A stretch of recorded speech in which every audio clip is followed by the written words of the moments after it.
नमस्कार, आप देख रहे हैं कालका से समालखा और मैं हूं आपके साथ ज्योति। प्रधानमंत्री नरेंद्र मोदी ने मुख्यमंत्री मनोहर लाल की तारीफ की है।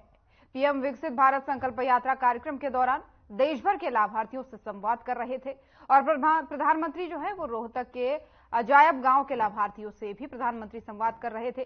और पीएम किसान सम्मान निधि, प्रधानमंत्री गरीब कल्याण अन्न योजना समेत केंद्र की योजनाओं के विषय में प्रधानमंत्री ने सीधा जनता से संवाद किया है।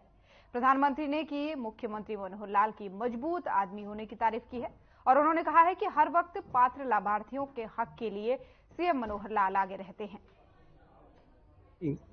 राम राम साहब। सर, मेरे जैसे छोटे से क्या काम करते हैं, जरा अपने बारे में कुछ बताइए। सर, मेरा नाम संदीप है, पिता का नाम बलवान है, गांव अजायब है, राज्य हरियाणा है। सर मैं खेती करता हूं सर, किसान हूं एक छोटा। हाँ। अच्छा संदीप जी, आपको पीएम किसान सम्मान निधि का लाभ मिल रहा है क्या? मिल रहा है सर। मिल रहा है? मिल रहा है सर। केसीसी का भी होता है ना, बैंक खाते में जमा हो जाए और पता ही नहीं चले कि बैंक में जमा हुआ है नहीं हुआ है, कितना हुआ क्या हुआ। क्योंकि अभी मुझे एक गांव से पता चला, जब मुझे किसी ने, हमारे गवर्नर साहब ने उनको पूछा कि भाई आपको ये मोदी पैसा भेजता है, मिलता है क्या? तो गांव के लोगों ने कहा, वो 2-4 परिवार ने, नहीं भाई हमें तो नहीं मिलता है। तो हमारे गवर्नर साहब बड़े जमीनी व्यक्ति है, तो उन्होंने उनको कहा बैंक की बुक ले आएगी। तो बैंक की बुक लाए, उनको दिखाया, देखिए ये पैसा कहां से जमा हुआ है। तो बोले ये तो मालूम नहीं, अंदर जमा हो जाता है। तो कब से लोगों को पता ही नहीं होता है कि मेरे खाते में पैसा आ गया है। तो आपको तो पता है ना? यस सर, मुझे पता है सर, हमारे फोन में मैसेज आ जाता है। और गांव के किसानों को भी पता है कि पैसा आता है, कहां से आता है? बिल्कुल पता है सर। संदीप जी, आपके पास राशन कार्ड है, तो उससे राशन कार्ड आपको है, राशन लेने में कोई दिक्कत तो नहीं आती है? नहीं सर, हमें समय पर राशन मिल जाता है। नहीं आती, समय पर मिल जाता है? बिल्कुल समय पे मिलता है। पुराने जमाने में बोर्ड लगा देते थे कि आज माल खत्म हो गया और फिर चोरी हो जाता, वो सब बंद हो गया है? वो बिल्कुल बंद हो गया सर, बिल्कुल। हमारे खट्टर जी बड़े मजबूत आदमी हैं, ये सब करते रहते हैं। सर ये तो बिल्कुल सही है, करिए सर। हरियाणा में भी। हाँ जी सर। अभी जो मोदी की गारंटी वाली गाड़ी आपके गांव आई, तो क्या आपने लोगों ने उससे जोड़ने का प्रयास किया क्या? आपके गांव में उसका स्वागत कैसे हुआ? बिल्कुल प्रयास किया जी, हमारे गांव में आई है, जब ढोल नगाड़ों के साथ मोटरसाइकिल बाइकों पे आगे लेकर आए सर इसको। आम आदमी पार्टी के हरियाणा में प्रचार समिति के अध्यक्ष डॉक्टर अशोक तंवर ने पार्टी की प्राथमिक सदस्यता से इस्तीफा दिया है।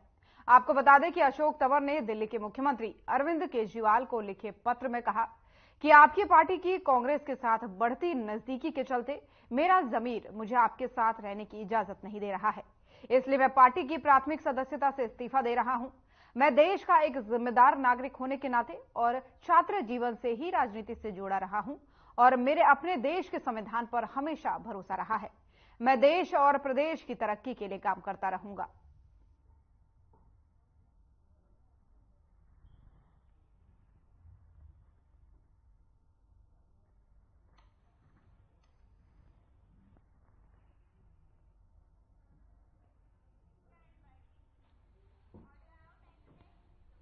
और 22 जनवरी को होने वाले श्री राम मंदिर प्राण प्रतिष्ठा को लेकर पूरा देश राममय हो गया है। हर कोई भगवान श्री राम के रंग में रंगा नजर आ रहा है और इस अवसर पर प्रधानमंत्री नरेंद्र मोदी के आह्वान पर पूरे देश के मंदिरों और धार्मिक स्थलों में सफाई अभियान चलाया जा रहा है। और इसी कड़ी में प्रभु श्री राम जो है वो मंदिर में जो प्राण प्रतिष्ठा उनकी होनी है, इस अवसर पर कैबिनेट मंत्री कंवरपाल गुर्जर द्वारा बीजेपी नेताओं और कार्यकर्ताओं के साथ प्राचीन श्री खेड़ा मंदिर, जगाधरी और श्री गौरीशंकर मंदिर परिसर में सफाई का अभियान चलाया गया। और कड़ाके की ठंड और धुंध के बीच भी भगवान श्री राम के जय घोष के साथ कैबिनेट मंत्री और सभी ने उत्साह और जोश के साथ सफाई अभियान में बढ़ चढ़कर हिस्सा लिया।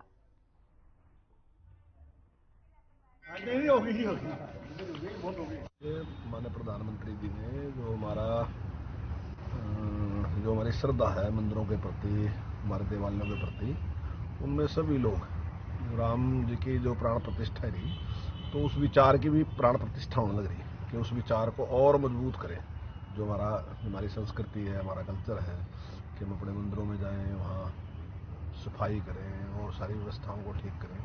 मैं समझता हूँ तभी उसका लाभ है। जितना बड़ा एक आंदोलन चला और इस आंदोलन में इतनी सहभागिता रही, इतने लोग हैं जिन्होंने अपने बलिदान भी दिए, तो उसका ये है कि केवल एक मंदिर नहीं, केवल अयोध्या के ही राम मंदिर नहीं, बल्कि सारे मंदिरों की भी हम उसी प्रकार से चिंता करें। और हमारे व्यवहार में अक्सर ये रहता है कि हम जो बड़े ही पॉपुलर स्थान है, जैसे जहाँ बहुत लोगों का आना जाना है, चाहे वैष्णो देवी है, चाहे दूसरे और इस प्रकार, हम वहाँ तो जाते हैं, लेकिन कई बार फिर जो हमारे पड़ोस का है वहाँ हम नहीं जाते। तो हमें वहाँ भी जाना और वहाँ की भी चिंता करना, तो केवल वहीं की नहीं, वहाँ तो बहुत लोग हैं, चिंता करने वाले बहुत लोग हैं, बड़ी संख्या में लोग हैं, कमेटियाँ भी बहुत हैं, लेकिन हमारे आस पड़ोस के भी जो हैं उनकी भी हम चिंता करें। तो उसके लिए मैं समझता हूँ माननीय प्रधानमंत्री जी ने इस प्रकार का आह्वान किया कि हम अपने मंदिर में जाएं, वहाँ की साफ सफाई करें, उनको भी सुंदर लगे, वहाँ अक्सर जाते रहना चाहिए हमें। तो ये तो हमारी संस्कृति का केंद्र है, हमारी आस्था का केंद्र है।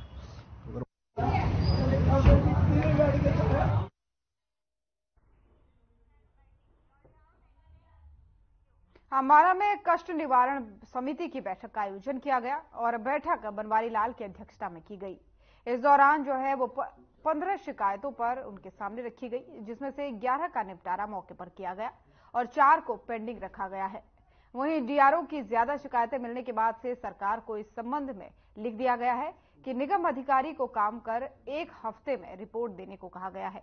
और इस दौरान सीएमओ पर महिला ने गंभीर आरोप भी लगाए हैं और महिला ने मंत्री को सीएमओ द्वारा गुमराह बनाने की बात कही गई है।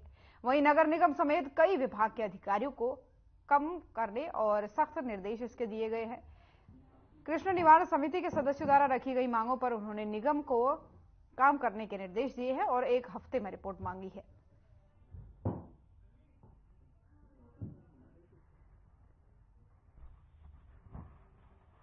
को डिस्पोज ऑफ किया और 4 को पेंडिंग रखा है नेक्स्ट मीटिंग के लिए। मीरा ने भी सीएमओ पर आरोप लगाए। देखो उसकी इंक्वायरी होगी है, डिपार्टमेंट ने इंक्वायरी कर ली है, 2 बार इंक्वायरी कर ली है और उसको चार्जशीट कर दिया है। डिपार्टमेंट जो कर सकता है कार्रवाई कर दी। डीओ की काफी कंप्लेंट्स डीआरओ की डीआरओ की कंप्लेंट्स आ रही, उसको हमने पिछली मीटिंग में भी लिखा था और दोबारा से हम सरकार को लिखे खिलाफ कार्रवाई कर। लोगों का आरोप है कि उनका ट्रांसफर हो चुका था, नोटिस निकाले थे ट्रांसफर। इसका लोगों ने आरोप लगाया है कि डीआरओ का ट्रांसफर के नोटिस निकल गए थे पर अभी तक ट्रांसफर नहीं, सरकार की तरफ से नोटिस आने के बाद तो ट्रांसफर हो ही जाता है, हो सकता ऊपर से ट्रांसफर नहीं हुई होगी।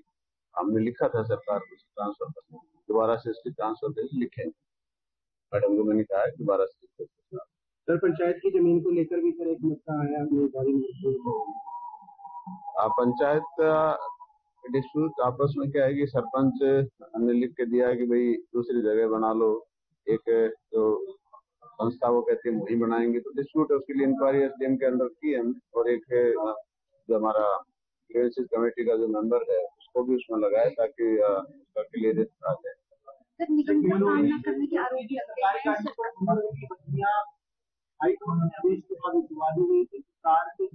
मंत्री के बाद नहीं है, खुद मुख्यमंत्री ने भी पहल की थी और आपने भी निर्देश दिए थे पिछली बैठकों में, उसके बाद गाड़ी उठ गई थी, लेकिन सभी अधिकारियों ने बहुरंगी बत्ती लगाई हुई है देश भर में।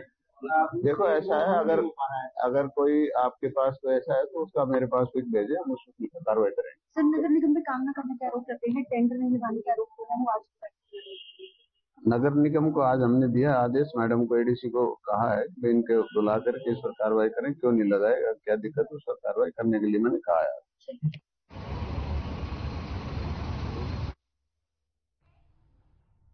और हरियाणा के यमुनानगर में यमुनानगर के विधायक घनश्याम दास अरोड़ा ने डॉक्टरों को नसीहत दी है कि वो अपना व्यवहार बदले। और कई बार ऐसा देखने में आता है कि अंदर डॉक्टर चाय की चुस्कियां गजक रेवड़ी का आनंद ले रहे होते हैं और बाहर मरीज इंतजार कर रहे हैं। उन्होंने कहा कि ये वो किसी के व्यक्तिगत नहीं बल्कि व्यवहार की बात कर रहे हैं और डॉक्टर को मरीज का जीवनदान देने वाला कहा गया है। उन्होंने अपने संबोधन में कहा कि सर्वशक्तिमान भगवान सब कुछ देख रहा है, अच्छा करोगे तो खाते में अच्छा जमा होगा, सही से मरीज को नहीं देखोगे, इलाज नहीं करोगे तो डेबिट हो जाएगा। इसलिए भला करने का प्रयास किया जाए।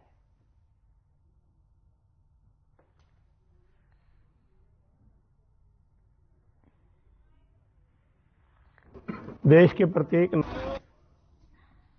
एक अटैचमेंट इस हॉस्पिटल से मुझे है। अटैचमेंट इसलिए है कि हमने इसका नवनिर्माण करवाया, हर प्रकार की सुविधा उपलब्ध करवाने का प्रयास किया।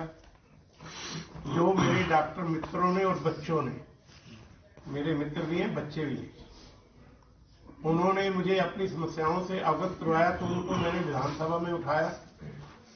मैं ये क्लेम नहीं करता कि सारी समस्याएं हल हो गई होंगी, परंतु उनको लाइमलाइट में लाना, लाइमलाइट में आकर वो समाधान की ओर अग्रसर हों, ऐसा प्रयास करना निश्चित रूप से जिन्होंने समस्याओं को बताया था उनके लिए लाभकारी रहा होगा।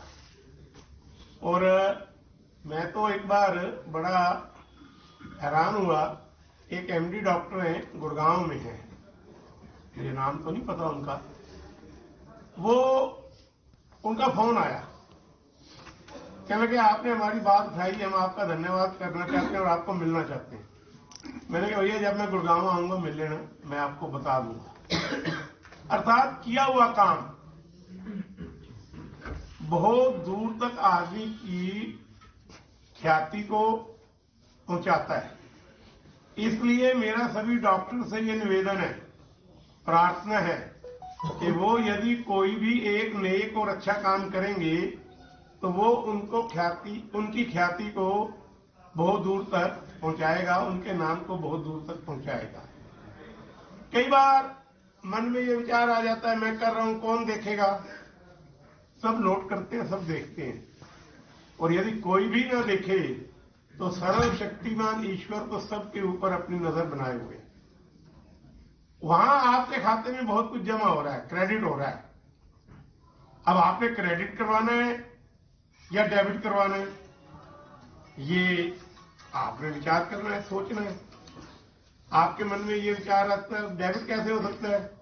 यदि आपके काम के घंटों की चोरी करेंगे तो डेबिट होगा। यदि आप जो रोगी आया है उसका ठीक से मार्गदर्शन नहीं करेंगे तो ये भी डेबिट ही है। मेरे एक मित्र डॉक्टर हैं, वो कभी सिविल हॉस्पिटल में मुख्य पद पर थे, तो जिगाजी थे वो। एक बार मित्रता के नाते मैं भी चला गया, मैं बैठा, वो ऑपरेशन करके बाहर निकले। ओपीडी में जितने लोग बैठे थे, ऑपरेशन करने के बाद नीले से कपड़े उन्होंने पहने हुए थे, नीले कपड़े पहनते ऑपरेशन वाले, मुझे सब कुछ रिफ्लेक्ट हो रहा है। तो उन्होंने सबको अटेंड किया। एक मरीज जब उसका नाम बुलाया गया तो वो नहीं आया, तो काफी समय बाद जब उन्होंने सबको निपटा दिया तो वो आया। तो उन्होंने कहा भाई जब तेरा नंबर था तू नहीं आया, अब मैं नहीं देखूंगा तुझे। वो बाहर निकला, उसको वापस बुलाया, उसको देखा, उसको दवाई जो रिकमेंड करनी थी वो की। तो मैंने उनसे पूछा डॉक्टर पहले आपने भेज दिया फिर आपने बुला लिया, तो कहते मेरे मन में ये विचार आया कि इसका इलाज जितनी जल्दी शुरू हो जाए उतनी ठीक है, और अब से जल्दी कोई हो नहीं सकती, इसलिए मैंने उसको वापस बुलाकर उसका इलाज किया है। हमारे यमुनानगर डिस्ट्रिक्ट में सिविल हॉस्पिटल में ये जन औषधि केंद्र ओपन हुआ है, और ये हमारे यमुनानगर वासियों के लिए और पेशेंट्स के लिए एक वरदान है। और इस पंचवर्षीय में ये पहला जन औषधि केंद्र सिविल हॉस्पिटल में आज इनॉग्रेशन किया गया है, जो कि माननीय विधायक श्रीमान घनश्याम अरोड़ा सर ने किया है। तो मैं बहुत बहुत धन्यवाद देना चाहूँगा यमुनानगर की पूरी पब्लिक को और हमारे एमएलए साहब को भी कि उन्होंने आज इस जन औषधि केंद्र को यहाँ पर इनॉग्रेट किया, और ये जन औषधि केंद्र पूरे हरियाणा यमुनानगर वासियों को समर्पित है। हमारे इस जन औषधि केंद्र में 1800 से अधिक तरह की दवाइयाँ और 200 से अधिक तरह के सर्जिकल उपकरण उपलब्ध हैं।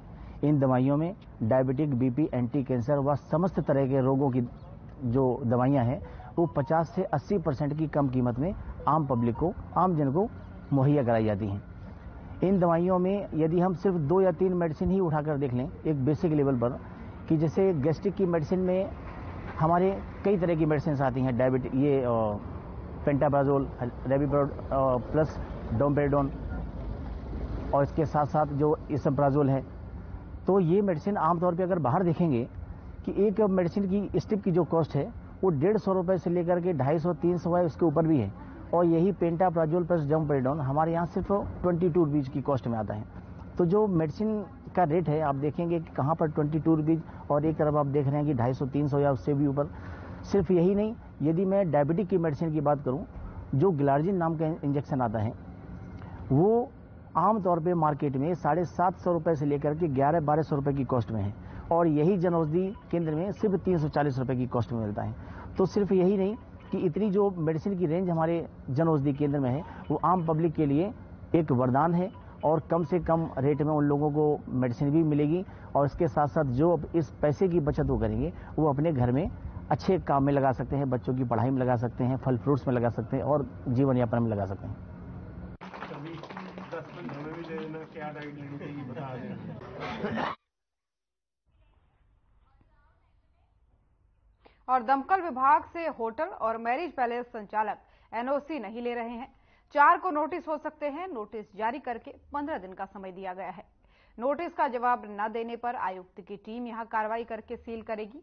और आपको बता दें कि इस समय शहर में कोयल पर्यटन केंद्र, gas hotel, grace hotel, Punjab national bank, लघु सचिवालय को छोड़कर के किसी भी सरकारी और गैर सरकारी कार्यालयों, होटल मालिकों ने एनओसी नहीं ली है। यहां आगजनी की घटना होने पर बड़ा नुकसान हो सकता है।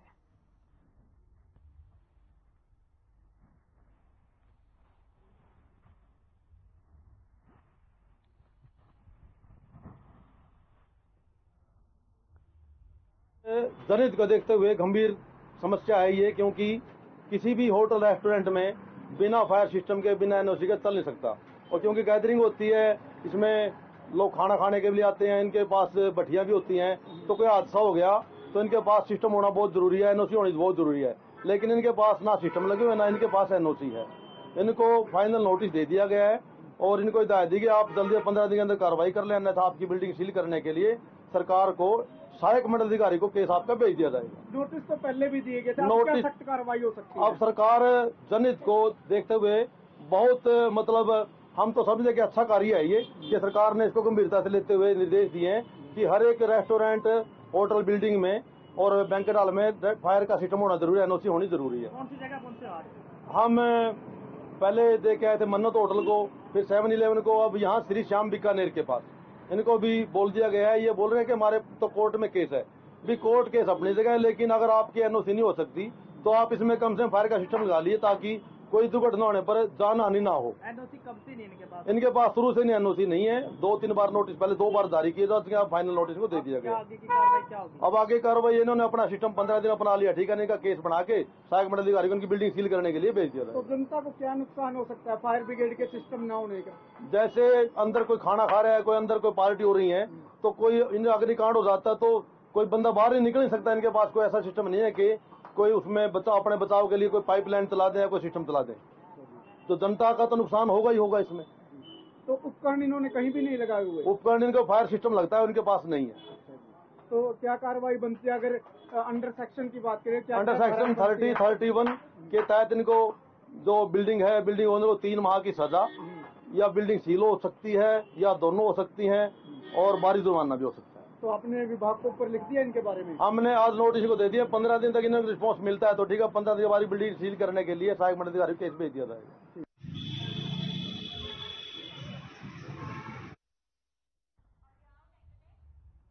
मुख्य सचिव संजीव कौशल ने बुधवार को चंडीगढ़ में दिल्ली और एनसीआर क्षेत्र में वायु गुणवत्ता प्रबंधन पर केंद्रीय कैबिनेट सचिव द्वारा बैठक बुलाई गई और वीडियो कॉन्फ्रेंस में भाग लेने के बाद से उन्होंने बताया कि एनसीआर और यूएलबी, पीडब्ल्यूडी, एचएसवीपी, एनएचएआई और एचएसआईआईडीसी द्वारा धूल नियंत्रण और प्रबंधन को लेकर के सेल गठन किया गया है और एनसीआर में वायु गुणवत्ता प्रबंधन के लिए नोडल अधिकारी नियुक्त किए गए हैं।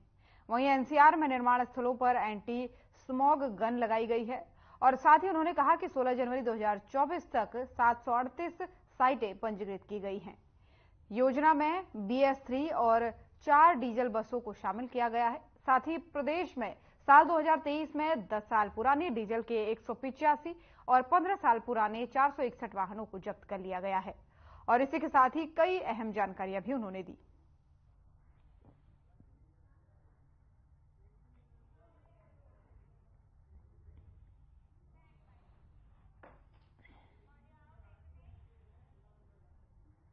और सरकार की जन कल्याणकारी योजनाओं को जन जन तक पहुंचाने के लिए सरकार द्वारा विकसित भारत संकल्प यात्रा निकाली जा रही है।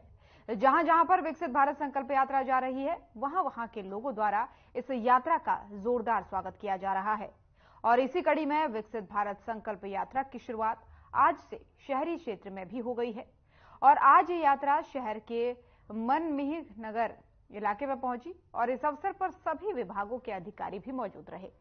इस मौके पर मुख्य अतिथि के रूप में विधायक असीम गोयल ने शिरकत की और इस दौरान विधायक ने लोगों की समस्याएं सुनी और लाभार्थियों ने भी सरकार द्वारा चलाई गई योजनाओं की जमकर तारीफ की।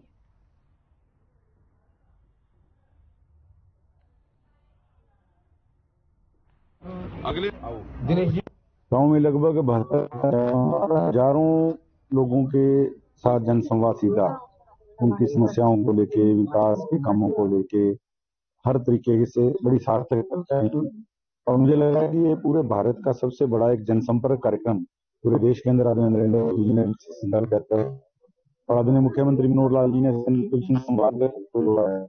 धरातल के ऊपर लोगों के विचार, लोगों की ग्राउंड रियलिटी जानने का, समस्याएं जानने का एक बहुत बड़ा प्लेटफॉर्म है और हजारों लोगों की समस्याएं उसमें रिजॉल्व भी हुई हैं और आज शहर में पहला दिन था 4 वार्डों के प्रोग्राम। मुझे लग रहा है जिस तरह आगे आगे और वार्ड्स में प्रोग्राम होगा इनमें थोड़ा लोगों में भी क्लैरिफिकेशन आएगी, ऑफिसर्स भी अच्छे तरीके से इसको हैंडल कर पाएंगे। ज्यादा समस्याएं शहर में बढ़ रही हैं। हाँ जी बिल्कुल, आवास योजना, पेंशन योजना और NDC को लेकर जितना भी समस्या का हल होगा, जो समस्या यहाँ हल नहीं होगी आदरणीय मुख्यमंत्री जी पे जाएगी, तो भी किसी समस्या को हल नहीं करेंगे। और कैथल के हुडा सेक्टर 18 में ऑल हरियाणा अर्थ मूवर्स एसोसिएशन के बैनर तले ठेकेदार और मजदूरों ने मीटिंग की है, जिसके बाद से ठेकेदारों ने कहा है कि 20 जनवरी तक सरकार उनको वार्ता के लिए नहीं बुलाती है और उनकी मांग अगर नहीं मानती है तो 21 जनवरी से मिट्टी संबंधित पूरा काम बंद करके अनिश्चितकालीन हड़ताल पर चले जाएंगे, जिससे सरकार के सभी कार्य भी बंद कर देंगे और जिसकी तमाम जो है जिम्मेदारी वो भी सरकार की होगी। जिले से प्रजापत ने कहा है कि JCB मशीन और ट्रैक्टर ट्रॉली से जो लोग मिट्टी का कार्य कर रहे हैं, सरकार उनकी रोजी रोटी छीनने की कोशिश कर रही है। मैं जिले सिंह प्रजापत क्योड़क से, कैथल एसोसिएशन से। तो हमारी गवर्नमेंट से यही मांग है कि मिट्टी को माइनिंग से बाहर किया जाए।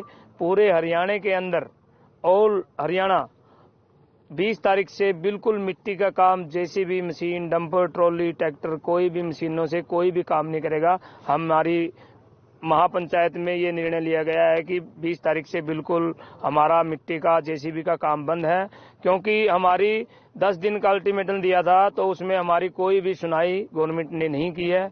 हमारा यही निर्णय है कि गवर्नमेंट से भी हमारा यही है कि हम मिट्टी को मायने से बाहर करें और हम मिट्टी का काम बिल्कुल बंद करेंगे। कोई भी गवर्नमेंट, PWD, B&R, NH और हमारा कैथल एसोसिएशन कोई भी मिट्टी का काम नहीं करेगा JCB के ट्रैक्टर के साथ।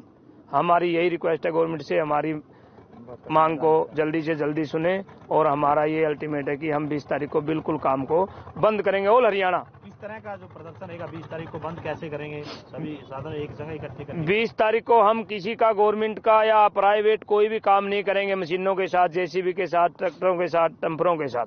हमारा पूरा हरियाणा का यही निर्णय है, ऑल हरियाणा का, भाई बिल्कुल 20 तारीख को बंद काम। सरकार से क्या मांग है? सरकार से यही मांग है कि जो ये माइनिंग लगाई गई है, ये कोला पत्थर पे होती थी, ये लगा दिए मिट्टी पे। अगर कोई लोहा, तांबा, पीतल, सोना, चांदी निकले तो माइनिंग लगाओ, मिट्टी पे माइनिंग को बिल्कुल बंद करो, माइनिंग से बाहर निकालो। हमारी यही सरकार से गुजारिश है। भाईचारा, भाईचारा, मिट्टी को और कालका से समालखा में फिलहाल इतना ही। नमस्कार।